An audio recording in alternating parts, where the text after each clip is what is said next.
high street has always been a place where people gather. You know, the human race is a social race, and you know, we like being with other human beings. That's how we've thrived, and that's how the high street developed. It was a place to meet, to exchange goods, to exchange views, to talk, to sit and eat together, and to buy and barter goods.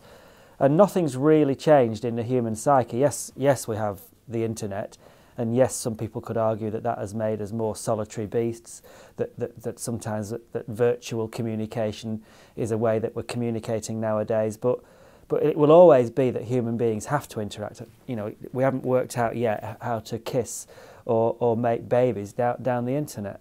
The high street played this part in my life and getting going, just as it does in so many people's lives. And you know, all this media talk about the death of the high street, it can't die, because it's basically saying it's the death of society. It has to find a new use, and human beings are very resourceful, and we will find a new use for it. And all these old Woolworths and Blockbusters and HMVs, if all those shops close, they'll all end up in some use that will be useful for us.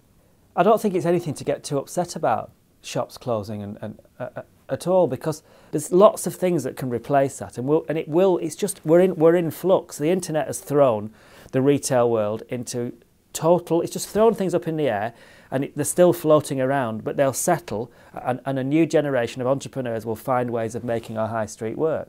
I think a lot of shops are gradually moving towards a situation where they become a place of social gathering. If you look at the effort that goes into the stores like John Lewis are an example, where you can go into a John Lewis store now and you can eat really good food. You know, Harvey Nichols have been doing that for a while.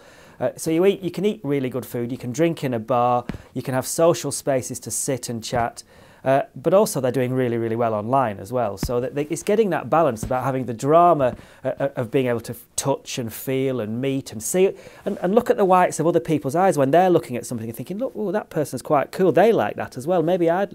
All of that you can't do behind a screen, and it's the retailers who get that right will survive and thrive. What could the government do? Well, they can make sure that they've got people around them who really do understand human nature. That's number one. You know, not all politicians do that. You know, some politicians are totally out of touch and do not understand the kind of things that I'm talking about by the very nature that they haven't been there and done it. So the main thing that they can have is to understand and not to panic. You know, too often as kind of, you know, people shoot from the hip and are panicking about this, thinking it's the end of civilization, the economy is going to crash. We're just in flux, and they've got to understand that. And then they've got to help to massage.